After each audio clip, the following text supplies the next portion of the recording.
how I rate logistics in Mozambique.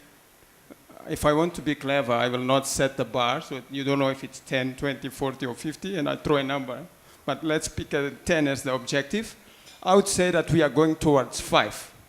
We are not yet on a positive front, because if you look at the location of Maputo port against the main sources of cargo, which is South Africa fundamentally, Gauteng, Mpumalanga, and Limpopo, we are geographically more closer, sometimes 2 times closer, or half the distance. But from a logistics point of view, we are 2 times far away. Why? The truck driver or the train driver will take sometimes 2 times more from a time-wise.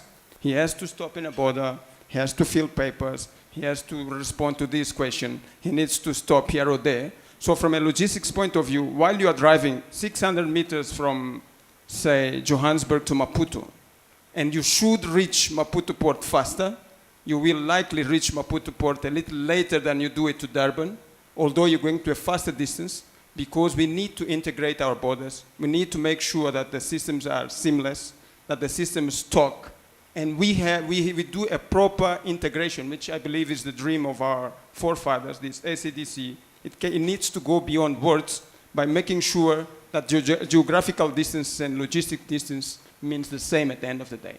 People make business without having to bother too much with papers, processes, and they make sure that the trucks and trains turn around faster. That's what logistics is about. The more times you can turn around your truck, the more money you make. The more money we make, the less cost is the product for the end consumer. And we are all here at the end to make the life of the end consumer good. So I would rate towards 5, which you don't know if it's 1, 2, or 3, or 4. Say you are exporting chrome from a mine in somewhere in East Northwest province, and you have to make a simple choice. How do I export my chrome? Do I use Richards Bay Port or I use Maputo? That decision will not be made based on the good performance of one of the elements of the chain. The port will not solve the problem, the railway line will not solve the problem, the road will not solve the problem. The customs authority of both sides are not going to solve this problem. If we don't think in an integrated manner, if we don't understand that using the closest port and saving costs protects both countries, no solution will be found that is fit to the market. So we will have to evolve to a situation where we start thinking our logistic chains as a regional logistic chains, and not a Mozambican or South African, because at the end of the day, guess what? The cost of our products as South Africa will be more expensive than Australia selling to the same China. So at the end, South Africa is going to lose. Mozambique is going to lose because we have less forex, we are exporting less. Our countries are going to lose because the cost of life in Mozambique is going to be higher. So we need to move to a situation where regional integration means concrete stuff, which is exactly having a common thinking.